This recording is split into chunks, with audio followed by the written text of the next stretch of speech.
लेकिन आप कुरेद रहे हैं। मधुबनी विधानसभा क्षेत्र है, वहां से उपेंद्र कुशवाहा जी के पार्टी के उम्मीदवार चुनाव जीत कर आए हैं। मैं पूरे यहाँ पर जितने मीडिया के साथी हैं, जितने यहाँ चुनाव के विशेषज्ञ हैं, आप भी यूट्यूबर हैं, मैं दावा कर रहा हूं आज हो 5 महीने के बाद हो, आप मधुबनी विधानसभा क्षेत्र में जाइए, वहां पर एनडीए के प्रत्याशी को 1 लाख से ज्यादा वोट आया है। एनडीए को वोट मिला, 10,000 रुपए के लिए मिला, नहीं मिला छोड़िए, हम इस बात से दंग हैं कि मधुबनी में कितने लोग ऐसे हैं वोटर जो कि उपेंद्र कुशवाहा जी के पार्टी का सिंबल भी जानते हैं। भाई अलायंस वोट तो उनके पार्टी के सिंबल को पड़ा है ना, अलायंस का कोई सिंबल नहीं है। तो आखिर रातों रात पूरे मधुबनी क्षेत्र में, और क्या हुआ मैं नहीं कह रहा हूं, मैं आपको और आपके जरिए पूरे देश के लोगों को ये बताना चाहता हूं कि जो भी लोग सर्वे, सेफोलॉजी, पत्रकारिता, राजनीति में इंटरेस्ट रखते हैं, आप सैंपल के तौर पर कोई 5 कंस्टिट्यूएंसी उठा लीजिए, और जहां पर भाजपा और जदयू के उम्मीदवार नहीं लड़ रहे थे, वो दल लड़ रहे थे जिनका कोई सिंबल भी नहीं जानता है, नाम भी नहीं जानता है, उसको 1 लाख, 1.25 लाख वोट कैसे आया है? हमारे पास कोई प्रमाण नहीं है कि वो वोट कैसे आया, लेकिन राजनीतिक सामाजिक क्षेत्र में जुड़े होने के नाते ये आश्चर्य का विषय है कि जिस मधुबनी क्षेत्र में लोग ये नहीं जानते हैं कि कौन सा प्रत्याशी लड़ रहा है, कौन सा पार्टी लड़ रही है,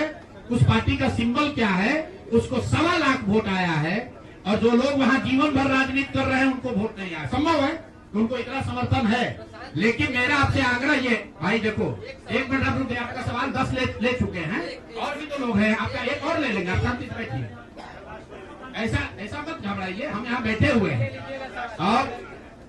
मेरा आपसे अनुरोध है, मैं कोई आरोप नहीं लगा रहा हूँ, लेकिन मधुबनी जैसे 5 सीट का मैं आपको हवाला देना चाहता हूँ, जहाँ पर चुनाव के 12 दिन 15 दिन पहले ये तय हुआ कि कौन पार्टी चुनाव लड़ेगी, उस पार्टी का नाम कोई नहीं जानता है, उसका सिंबल कोई नहीं जानता है, और 1,20,000 वोट अगर किसी विधानसभा में आ रहा है, इसका मतलब है कि हर घर से 2 से 3 वोट आया है। आपको आंधी दिखनी चाहिए वहां पर। ये मतलब विधानसभा के स्तर पर 1,20,000 वोट लाना साधारण बात नहीं है। 1,20,000 वोट आया है, कैसे आया है? इसकी 2 ही वजह हो सकती है, या तो जो 60,000 लोगों को आपने 10,000 रुपया दिया और उन लोगों ने जिम्मेवारी ली कि भाई 10,000 रुपया हमको मिला है, हम मैं और अपने घर के लोगों को वोट मैं दिलवाऊंगा या दिलवाऊंगी, या फिर कोई ऐसी बात है, दृश्य शक्ति है जो हम लोग को हमारे समझ से बाहर है कि भाई कैसे ये संभव है। और मैं ये नहीं कह रहा हूँ कि वहाँ वोट कैसे पड़ा, मैं आपको खुली चुनौती दे रहा हूँ, आज चलिए मधुबनी। मैं 3 दिन से प्रेस इसलिए नहीं कर रहा हूँ कि मैंने अपने लोगों को वहाँ भेजा है,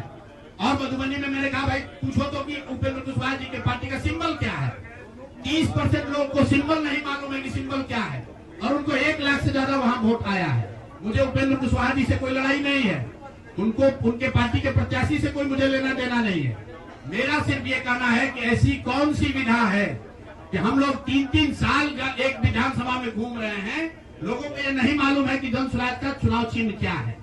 और ये लोग 10 दिन चुनाव के पहले आए, उस पार्टी का नाम मधुबनी शहर में लोग नहीं जानते हैं, उस पार्टी का सिंबल घर घर पहुंच गया और उसको 1,20,000 लोगों ने वोट दे दिया। तो मेरे भाई ये बहुत बड़ी चुनाव की विधा है।